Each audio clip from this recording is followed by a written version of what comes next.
Dashing through the snow in a one-horse open sleigh. O'er the fields we go, laughing all the way. Bells on bobtails ring, making spirits bright. What fun it is to ride and sing a sleighing song tonight. Oh, jingle bells, jingle all the way. Oh, what fun it is to ride in a one-horse open sleigh. Jingle bells, jingle all the way. Oh, what fun it is to ride in a one-horse open sleigh. Now the ground is white, go it while you're young. Take the girls tonight and sing this sleighing song. Just get a bobtail nag, 240 for his speed, and hitch him to an open sleigh, and you'll take the lead. Oh, jingle bells, jingle all the way. Oh, what fun it is to ride in a one-horse open sleigh. Jingle bells, jingle all the way. Oh, what fun it is to ride in a one-horse open sleigh. Hey!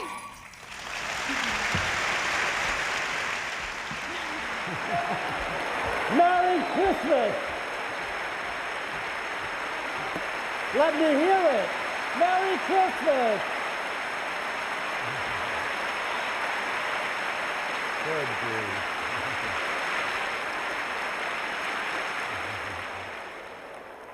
Like Mama used to say, basta.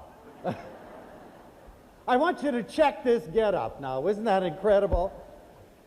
I've been told that this color doesn't look good on television, so I'm going to take it off, but I want to take it off anyway because you know I can't talk like a passionate Italian with all this material around me and everything else. But I want you to hold the image. Will you hold this image? And I'll take this off then, and we'll start going. Just a second. Isn't it nice, though? Isn't it pretty? Here you go. I've always been a frustrated Santa Claus. And you know, it's amazing because I really firmly believe that everybody should have the opportunity to be Santa Claus. And you know, now there are female Santa Clauses at long last, and there are male Santa Clauses, and so everybody can experience this wonderful thing of being a Santa Claus. And you wouldn't believe it, but at one time I used to teach second grade. This was prehistoric times, I'm not giving you, and I used to teach second grade. It was one of the most magical times of my life. Children and Christmas and joy and wonder and magic, which we'll be talking about. But it was a wonderful time, and I remember this particular Christmas. It was the day before the holidays, and you remember that day, which you were just waiting to get out so you can get out of school. And the principal called me in, and she said, Leo, we're in deep trouble. Our custodian, who always plays Santa Claus, traditionally, who was a big, jolly, wonderful man, is sick, and you're going to have to be Santa Claus. You know, and you had to see me at that time. You know, I weighed about 96 pounds. And I was about so big, and I looked really haggard. You know, my eyes were sunken, and not that I've changed much, but nevertheless, I was a lot skinnier then. And I said, I can't play Santa Claus. The kids will die laughing. She said, Leo, it's either you or no Santa Claus. So we got in the office, and they got me in this marvelous costume, and they put pillows in, you know, and they made me up with rosy cheeks. Oh, it was fantastic. I was scared to death. Really, scared to play Santa Claus. Anyway, it was marvelous. So I get this old bag on, you know, and here are these pillows and this black leather belt around them. You have to visualize it. This old hat on, big rosy cheeks. And so we go into the kindergarten first. And we open the door. Look who's here, you know, it's Santa. And I walk in and I barely get a hole out. The kids go crazy. You know, the teacher wants them all there with their hands folded to greet Santa Claus. They all go mad, you know, Santa! And they come running up, they start tugging at my pants are falling down. My beard's, you know, this way, and I'm saying, ho, ho, have you been good kids, you know? But the thing that was so incredible was the magic and the feel and the vibratory energy that went on between these kids and me. Anyway, we gave all the candy canes out, and I really felt high. I can't begin to describe. 20 feet off the ground, and I went back in the principal's office. They took all the pillows out, and I took the coat off and everything else, and I took the makeup off. And then I went to the parking lot, and I was feeling so wonderful, like this was going to be the greatest Christmas. And a little kid came by that I knew from the third grade, and I said, hi. I said, how did you like Santa Claus? And he said, "Oh, you were great." And you know,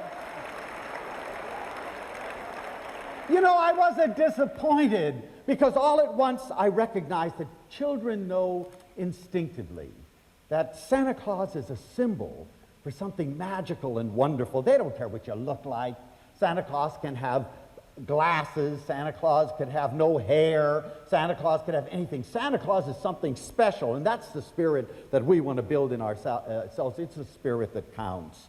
But this little kid walking off in the parking lot and saying, "Merry Christmas, Santa Claus," was just a beautiful feeling for me. And yet, I learned by reading about our Christmas times here in the United States that this is one of the leading times for depressions.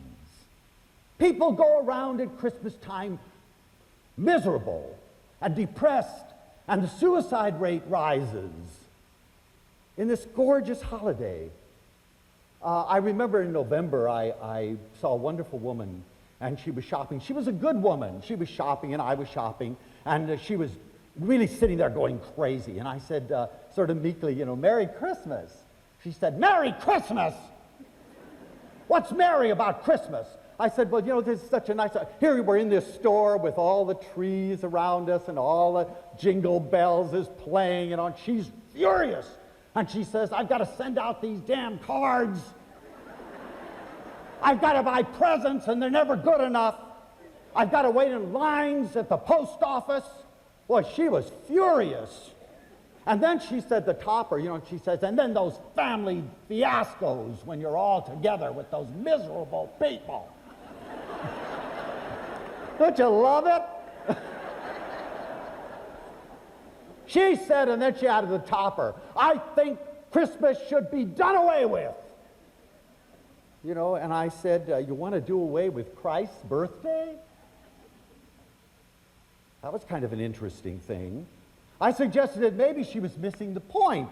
And I said, this is really a time for love and for peace and for joy and for tenderness and for the expression of those things. And she says, "It's easy for you to say." And I thought, well, it isn't Christ that tells us to go to the mall.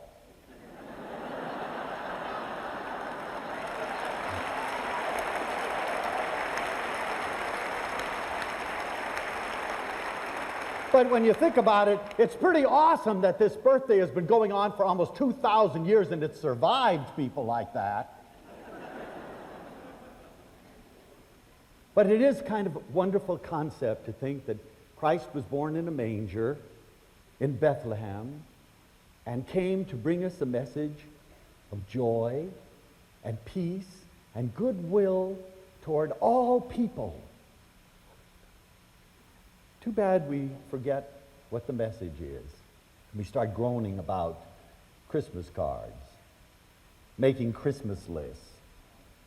And if she doesn't send you a Christmas card, off the list she goes. But when you think about it, Christ was the ultimate model. And whether you see Christ as God or man, think about it. What a model for all of us. What a challenge. He loved everyone. He forgave his enemies, even those who killed him. He nurtured. He was always nurturing. He was a healer. He believed in people. He was a visionary. And there isn't one educator in the world that wouldn't say the greatest teacher that ever lived. What a model for us, and what a challenge for us. But we have a tendency to forget what all this means. It seems to me that Christmas is always tied into some very significant time in my life. I had at Christmas time, I went to the hospital for a checkup, and I had a massive coronary. And, being Leo, these magical things happen. I had it in a hospital. If you're going to have it in a hospital. So there I'm lying there with all these things in there, and it's Christmas, and of course everybody means well, and the carolers are in the hall. And they're singing, Silent Night. And tears are streaming down my cheeks. Like, what am I doing here, you know? And then all the nurses come in and have these enormous corsages. Everybody's eager to get home with the family, and there you're lying, you know. Well, I decided this was no place for me, and I was going to get out of there really fast. And of course, I was one of the lucky ones because I have this monstrous family. You know, there are so many Buscaglias, and they all came to see me. Sign, no visitors. Everybody's coming, and they're bringing me the most incredible thing, fried zucchini. You know, Italian cream puffs. All those wonderful things you should have when you have a heart attack. I have flowers. It looks like a funeral parlor, you know, coming out of everywhere. Everybody's talking. And, you know, Italians, they can't whisper. Forget it. If you're going to say it, you're going to say it. It's going to be heard 8 rooms down, you know. And so what are you doing here? Incredible. So there I am in this hospital, you know, and as soon as they start removing all these things, I decide I'm getting up and I'm getting out of here, you know, really fast. I've got to get moving. You've got to get to a certain level. So I had this little robe on that they give you in this little skirt, you know, this cute little skirt that you have on. And I'm walking around the halls, and I have this walker, and I'm going along. And I look in the rooms, and I see that there are people worse off than I. They've got nobody there. They've got no flowers. They have no lasagna. How can you get well without lasagna? And so I figure, Leo, this is your chance to really get in there and help these people. And I walk in there, you know, I bring my flowers, and I'd say, hey, look here, this is for you. You know, do I know you? Are you a relative? No, I'm Santa Claus. Well, sit down. You know, it was wonderful sharing these. Oh, I can't eat fried zucchini. Forget it. Mama had fried zucchini till she was 82.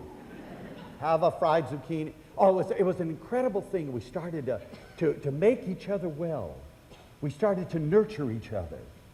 And by the time I was there for 8 days, and we formed what we called, and I think it's a wonderful, significant title, the Open Heart Club. Isn't it great? And we would all walk down the hall together, you know, go see new visitors. They'd wheel someone in, and we'd all go there and say, how you doing? Look at us, we got well. It ended up being a madhouse. The nurses were so happy to see me go.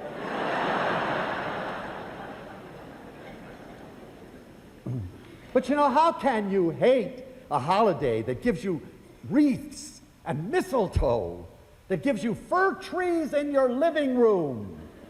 If I ever asked you, you know, I love putting leaves in my living room. People think I'm crazy. It's my living room. I like leaves. I'm not asking you to clean them up. But here you go, and at Christmas time you bring a fir tree in your living room. Isn't that incredible? Lights, Christmas lights and candles, decorations, fruitcakes and gingerbread men. Family and friends, sugar canes. It's a wonderful, incredible time. How can you hate it? Well, you know, maybe what we really need to do is remember what it was like to be a kid. And you know, I don't care how old you are, you still have that kid back here somewhere. Go find him and her and remember what it was like. Remember what it was like when you still believed everything. Remember? Now you question everything and you're miserable. You don't accept. Kids accept everything. We fight everything. We want reality. Even if it means you go to a madhouse. I want reality. Where's fantasy? Fantasy nurtures you. Get back to that. When joy was a natural state. Remember that? And now if you feel joy, you feel guilty. Like, God, I'm joyful. You know, what's going to happen? It's true, we're afraid to be happy. You won't believe this, but I had somebody just about 2 or 3 days ago say to me, you know, I find it very difficult to be with you. You are always happy. So what does he want me to do? Be miserable? To make him happy? Christmas is a time to accumulate miraculous memories. You know what I've just become wise enough to realize? And that is that all that life is the accumulation of memories. Think about it. The thing that makes you what you are here tonight are your memories. You as a child, you as an adolescent, you as just yesterday. Without your memories, you would not be. I say accumulate beautiful memories because you're going to need them. James Barrie, the wonderful writer, said, God gave us memories so that we can have roses in December. Gather your roses. And don't allow little things to bother you. They don't really matter. Rise above them. You know, I read recently about a woman who had a manger scene in front of her home every year. She really worked hard. There were life-size Marys and life-size Josephs and the crib and the wise men and everything else. And she had lights and Christmas carols. And it took her and her family days to prepare it. And one morning she came out on her porch and some vandals had gone and smashed them all to pieces. Well, you know, that would be enough to make you a Scrooge. But she said, they're not going to get the best of me. I'm going to do it over again. And if they smash them down, I'll do it again. You know, that's really what it's all about. Life is never smooth. You get smashed every now and then. So you rise up and you say, I'm going to do it again. And again and again and again and again. All the great, wonderful lovers of the world are full of scars. Want to see?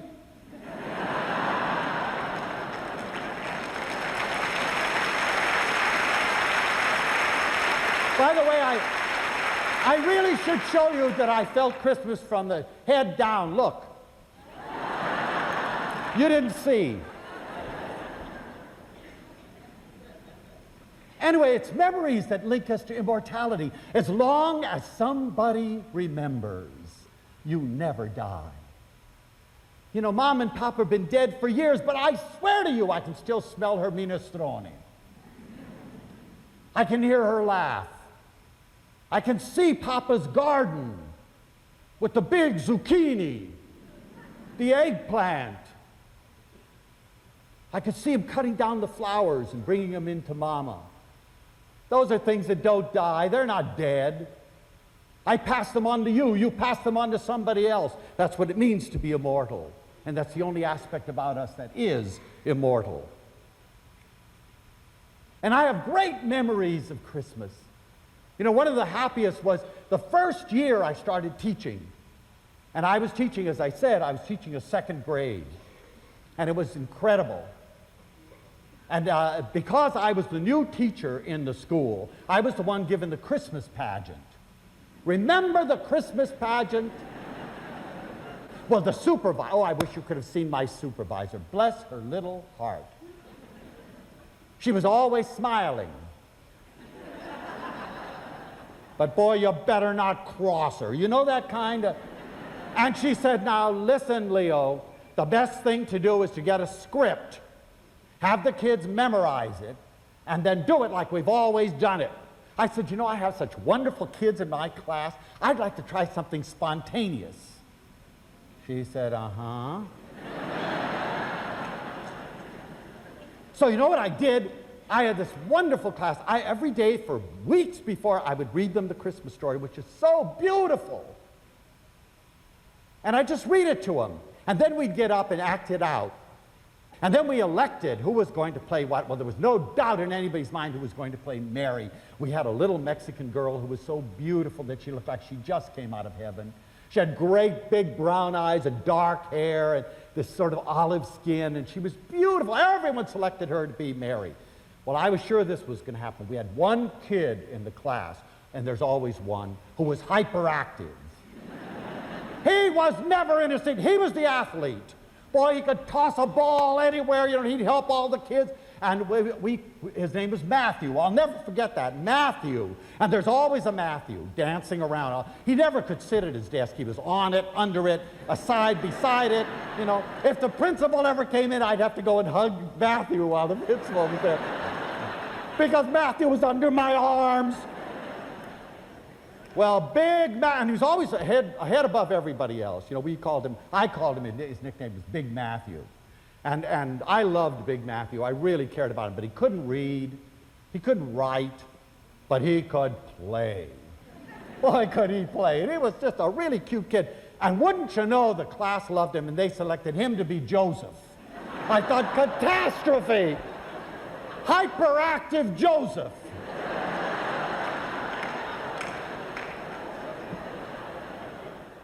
Well, finally comes the big moment. And the way they decided to do it, and I said it was spontaneous, is that Mary and Joseph were sitting on a log. And Mary fell asleep on Joseph's shoulder. And here's Big Matthew, you've got to visualize it. And the angel of the Lord comes in, and she's carrying the child, Jesus. And she puts it down at Mary's feet. They'd never done it this way before. I was standing back of the curtain there, holding my breath. Big Matthew wakes up, yawns, flexing his muscles. He looks down like this, and he reaches over and he shakes Mary, says, "Mary, Mary, wake up and see what you had during the night."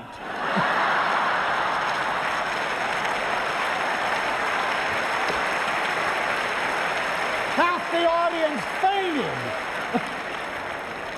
It wasn't bad enough, there was this hush. You heard everybody go, "Ugh." And one father, bless his heart, couldn't control himself. And he was slapping his knees and saying, "Honey, did you hear that? Look what you had during the night. Oh, this is the best pageant I ever saw." Well, finally the curtain went down, and the kids took a curtain call, and the audience went mad. And then the principal came to me and she said, "I'd like to see you." Oh, I remember this so well. First year teaching. "I'd like to see you in my office when this is all over."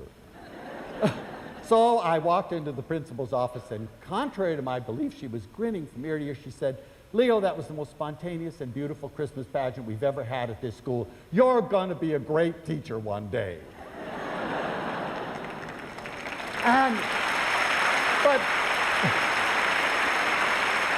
But that's not the end. The end is the best part of all. I go back to my thing to get my things ready for Christmas, and I walk into my classroom, and here's Big Matthew. Remember, he couldn't read. And he said, "Mr. B," they could never pronounce Buscaglia, so. He said, "Mr. B, I decided I'm not going to be a basketball player when I grow up."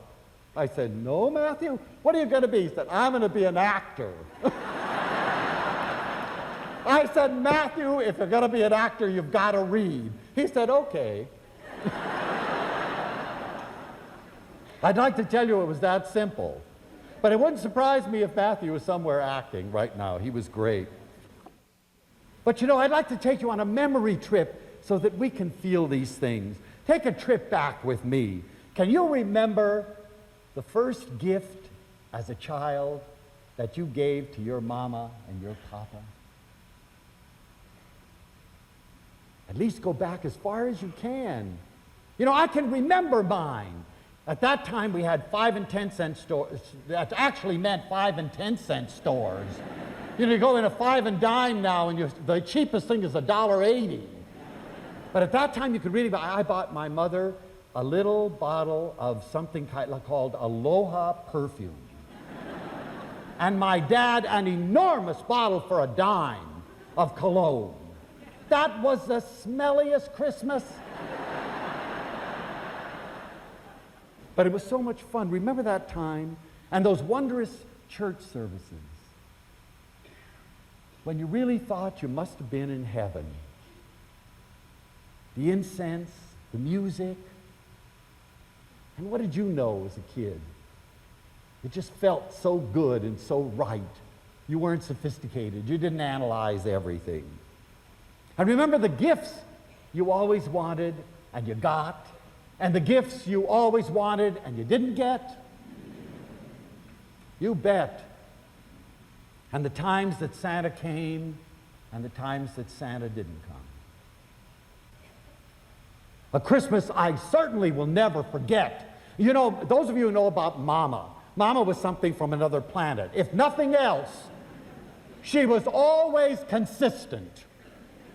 You could count on Mama being consistent about everything. When she said no, she meant no. It didn't matter to you whether you stood on your head, whether you whined, whether you screamed. But at least we knew where we stood with Mama. Well, this particular year, I couldn't have been over 6. I was a brat. I was horrible. And you know, in Italy, we don't have Santa Claus, we have Babbo Natale. Babbo Natale is just an old man that symbolizes Santa Claus. But also, we have the Christmas angel. And Mama was a very religious woman, so we always had the Christmas angel. It was always the Christmas angel that brought gifts. We weren't very happy with the Christmas angel, because Santa Claus always brought wonderful things to our neighbors. The Christmas angel always brought us chestnuts. Now, what do you do with a chestnut? Where's the bicycle? Where are the roller skates? Chestnuts and oranges. And we put out our stockings and our shoes. We had a big pot stove, you know, where we put wood in it, and we'd all put my brother and sister would all put the stuff out, and then we'd wait for the Christmas angel. Well, my mother kept saying, if you keep behaving the way you are, the Christmas angel is never going to come. Well, you know, even at that age, I thought, come on now. What does the Christmas angel know about me? With all the people in the world, the Christmas angel is watching me? I'm going to behave just the way I want to behave, and I'll get my things too, you know. So I remember this particularly. We used to wait to open our things on Christmas morning, just before we went to church. And so we'd wake up very early, and we'd hear Mama downstairs making breakfast and putting the wood in the stove. And we came rushing down, you know, here with this whole family, and there are all the stockings laden with everything else. And there's my stocking with a stick in it.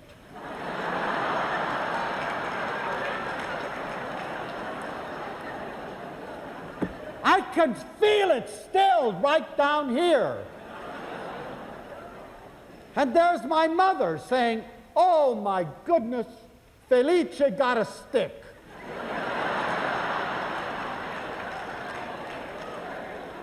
Oh, Felice, I'm so sorry. But you see, the Christmas angel sees everything. Well, you know how kids are. I didn't want any chestnuts anyway. Keep your old chestnuts. But of course, the tears are flowing. My brothers and sisters are crying. Leo didn't get anything. You know, Mama gets me on her lap, and she says, you see, Felice, there's a lot to learn from the Christmas angel. You get in this world what you deserve in the long run. And sometimes it doesn't seem so, but you believe it. I've lived a lot of years, and I found that eventually you get just what you deserved. Just wait. The only reason we have unhappy Christmases is because we put such expectations on it. And even if Christmas doesn't bring you everything you hoped it would bring, use even the despair that it brings you to learn. And so it doesn't happen to other people. If you were lonely one Christmas and you knew what it meant to be lonely, use this Christmas to go out and get lonely people together so it doesn't happen to them. That's what it's all about. You know what I like to do at the end of every year? I like to take the calendar down, my little calendar, my appointment calendar, and look over the year. Otherwise, it will slip through our fingers. I like to look at the times on the calendar when I thought I would die and I didn't. I like to look at the celebrations, the weddings, the births, the happy days, yes, and the illnesses. I like to look at all the times that I had unnecessary worry about things that never happened. And all at once it occurs to me that over the passing of time in the long haul, life is a pretty great thing. I'm glad it's mine. I'm glad I'm alive. And then, you know, Christmas is a wonderful time because it's a time for giving. And boy, we make that wonderful, simple act of giving a nightmare. Every Christmas it becomes a nightmare. It shouldn't be a problem. You want the best gift? Give yourself. That's the best gift. You know, Papa always told us that when we got something of value, immediately, don't wait, share it. That means sharing the good. And you never know how much that's going to affect people along the line. But we're so neurotic and anxious about giving that we've made Christmas a yearly industry. It begins in December, then it begins in October, then it begins, pretty soon it's going to start about February. And you notice that on television, for the little kids, they're told months and months in advance what they can't live without for Christmas. And then poor parents try to find it. And you know, one of the dynamics that I see and I really feel so sad about is like divorced parents. One is trying to outdo the other, buying their kids a bigger and better gift. Grandparents that spend enormous amounts of money because they don't want to be outdone by the other grandparents. Well, let me tell you news if you don't know it. Even kids don't want to be bought.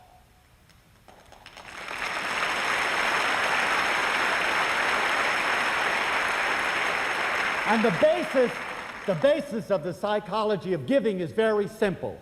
Does the gift show love? If the gift shows love, then there is no small gift. That's the wonder of it. And if you give out of a sense of duty, you know, I've got to get her a gift. Keep it!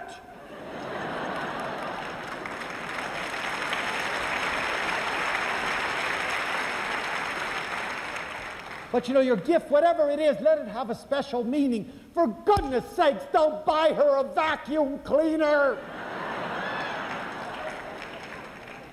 Don't get him a lawnmower, even if she tells you that's desperately what she needs. Buy a nice Christmas gift for the house. We bought a vacuum cleaner for the house, but not for her. If he buys you a vacuum cleaner, wrap it up and give it to him for his birthday.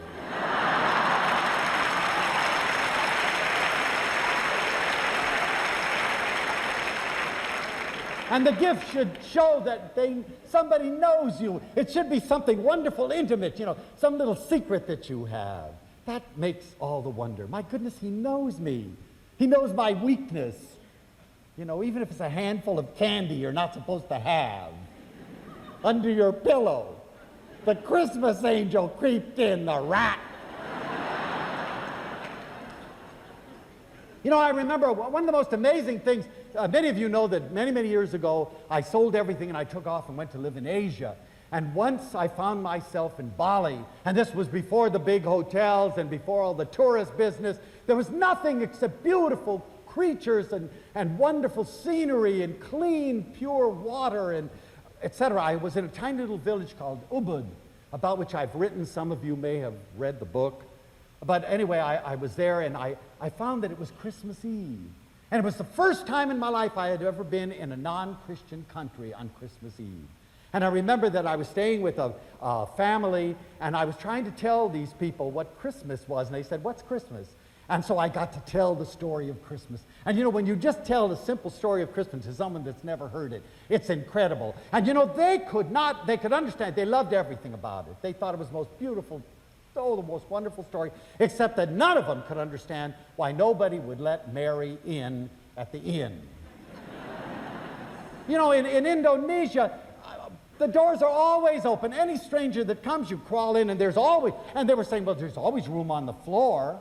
And you know, I was using all kinds of excuses. Well, they didn't know that she was carrying the child. What difference does that make? And they kept harping, and you know, they'd go along their business, and then one of them would turn to me and say, but I don't understand why they didn't let her in.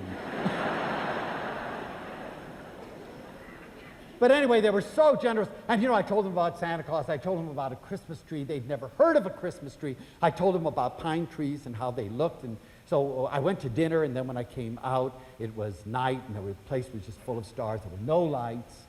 And they had taken a palm tree, and they had cut it down. And they had put those little clay candles all around it. And they said, Merry Christmas. You know, if you don't think I made a fool of myself. I just sat there and cried. You know, they thought they'd hurt my feelings. And then they started giving me things because I said that was the time for exchanging gifts. And they started giving me batiks and carvings. And I had nothing. I was traveling, you know, with a sack on my back. That was all. But I did have things they didn't have, like soiled underwear. That had been washed 1,000 times, and I gave it, and they loved it.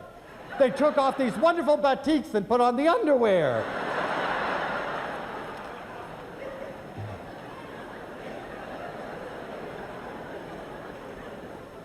You know, we've all been involved and caught ourselves involved in the frantic search for the perfect gift. Just watch in the next few days as you're shopping, these frantic people grabbing and reaching for things as if they're going to disappear forever. And children, again, are bombarded by what they must have. I remember my niece said to me, oh, Leo, you know, you're an educator, and you know, what does a 4-year-old require? Air.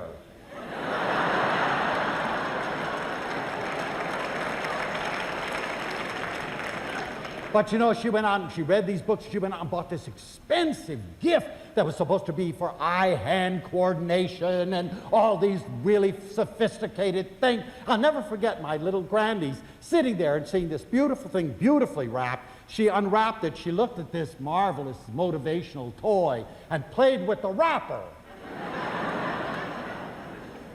$40 down the drain. And you know, the other side of receiving or giving is receiving. We don't know how to receive graciously, and that has to be done with the same kind of love that you give. And how often do we hear, oh, you shouldn't have? What do you mean? Of course you should have. I'm important to you, and it's a wonderful way for you to demonstrate it. Oh, it's too much.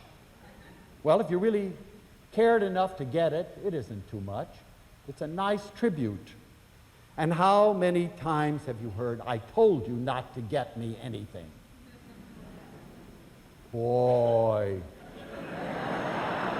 if you didn't. How about just saying, wow, thank you?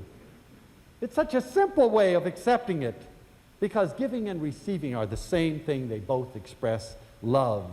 I remember that I had a very severe back problem a few years ago, and I was laid out in bed, and some of you, I understand, 1 out of every 8 of us have back problems, so you can have sympathy with me. I couldn't move. Well, you know, friends were coming in and bringing food and doing housework and doing errands, and it was incredible. Here I am, independent me, you know. And one of them said to me, I don't wish you ill luck, but I'm so glad this happened to you. I said, what are you talking about? You finally gave us a concrete way of saying to you, Leo, we love you. Because you see, a gift is the personification of love. It's a tangible way of saying, I love you, especially a personal gift. So we're making it manifest. And sometimes the gift may not seem to be much to start with, but it has a backlash. I remember when I was teaching love class, we used to go around to all retirement homes in the area. And you know, I still am, gosh, if we don't get busy and do something about retirement homes. These people are not yet dead. We'd go in there and they would wheel in all these elderly people, and we would do this at Christmas, and we'd sing Christmas carols, and I have no voice at all, and neither did my students. But we'd sing and sing. At least we were saying, I care about you, I haven't forgotten you. And I remember one woman was wheeled in, and the nurse said that she hadn't spoken since she got to this retirement home. Hadn't said a word. So here we are singing, deck balls with miles of... And all at once she said, enough of that noise! And I understand she hasn't stopped talking since. So you see, it can be a backlash. You can do good anyway. And then most important of all is don't forget that the major symbol of Christmas is birth. And more wondrous even than that, a rebirth that's eternal. It's a reminder that somewhere at some time, all year long, something is being created. And each moment is a new creation. And there's a new you, still unborn, no matter how old and wise you are, waiting patiently inside of you, a child, a new babe, with unlimited possibilities still to be discovered, to be developed, and to be shared with everybody. That's the wonder. You are not fully born. You are still in the process. Reach in and find out what that magic is. Build it up, nurture it, and then give it away. Because you are one of a kind. There's only one you. And it's one thing to have a potential. It's another thing to work at developing it. And Christmas is a time for birth and new hope.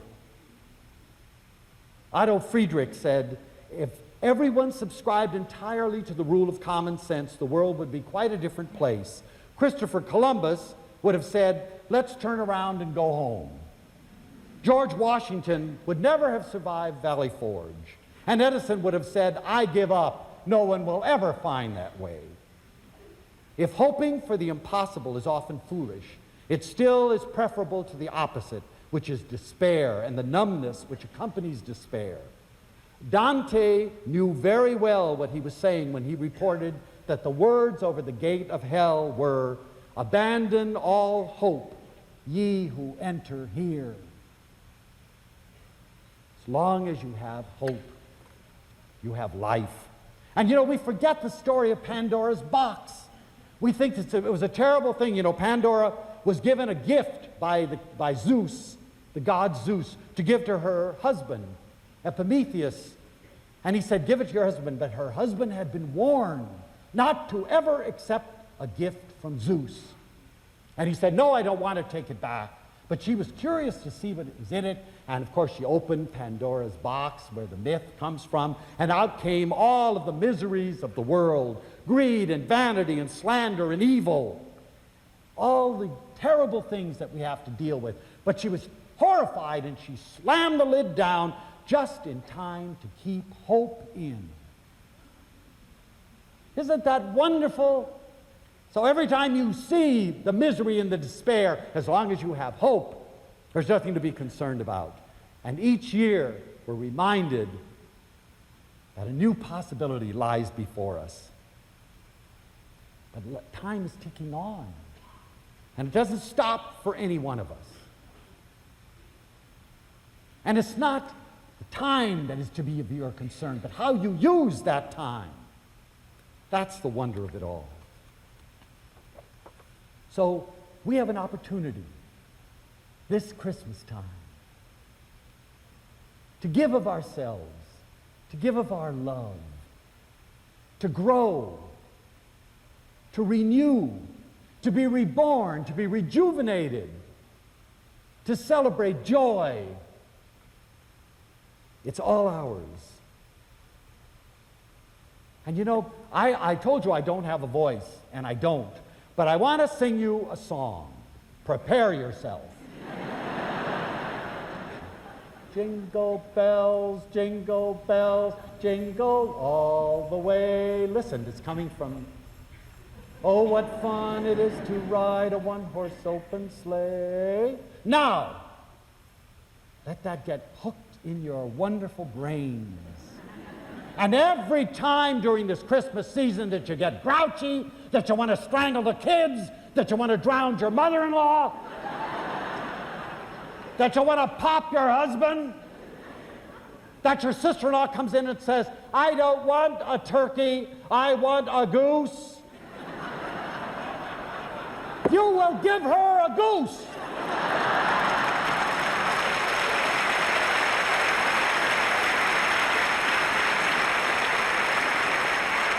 And you will not lose your cool because you'll laugh, because you'll think of Buscaglia singing Jingle Bells.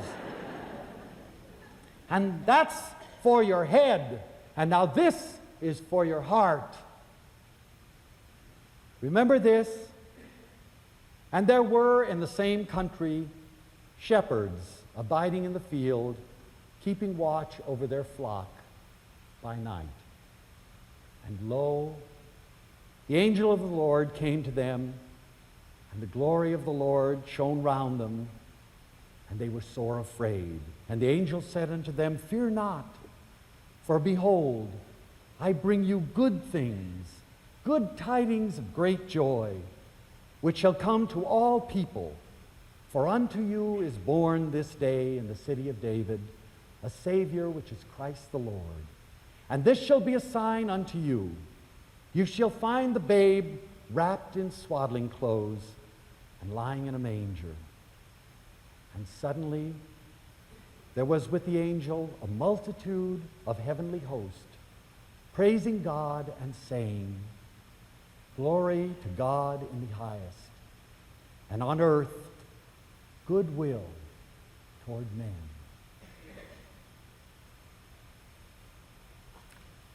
I've had 14 such shows, many of them right here in Sacramento. I have never asked anything of any of my audiences. And tonight is going to be the first. You know how, and it's nothing, I love it, how usually I come down to you and you hug me. This is Christmas, and as a special gift to me, would you hug each other? And now don't exclude me. But you know, wouldn't it be nice if you didn't only hug your husband, your wife, your father, your mother, whomever you're with, your boyfriend, your girlfriend, but hugged at least one stranger?